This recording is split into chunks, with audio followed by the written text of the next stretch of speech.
जल ही जीवन है। जल बचाना हमारा कर्तव्य है।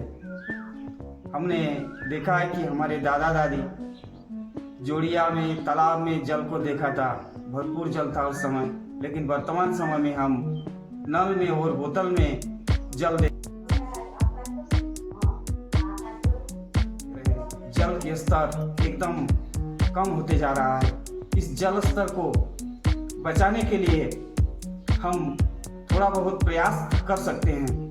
और आइए हम इस तरह अगर जल का बचाव करते हैं तो निश्चय ही जल स्तर को हम बचा सकते हैं। आइए इस तरह का अक्सर ही जल का हर समय यूज़ करते हैं। जैसे खाना बनाने के बाद बर्तन धोते हैं, बर्तन हम इस तरह धोते हैं, जो एकदम सरासर गलत है। हम इस जल को बर्बाद ही करेंगे तो हम किस तरह बर्तन को धोएंगे, आइए देखते हैं। आइए पहले बर्तन या किसी पात्र को नल के जल से भरते हैं और इस भरे हुए बाल्टी के जल से अगर हम बर्तन को धोते हैं तो निश्चय ही हम जल को बचा सकते हैं और इसी विधि से हम बर्तन धोएंगे। जल भी गलत तरीके से कभी कभी पीते हैं, जैसे नल को खोलते हैं और हाथ लगा के पीना शुरू कर देते हैं। इसमें भी जल की बर्बादी होती है। और नल को चलाते हैं और इस तरह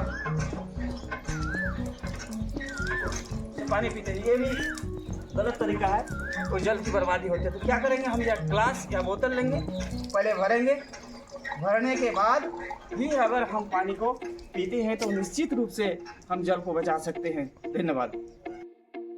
जल बचाने का और भी हम उपाय कर सकते हैं, जैसे जल को सीधे ना बहाकर यदि हम चापाकल के आसपास एक सॉकपिट बना देते हैं और उस सॉकपिट में अगर जल को हम बहाते हैं तो निश्चय ही जल स्तर को हम ठीक रख सकते हैं।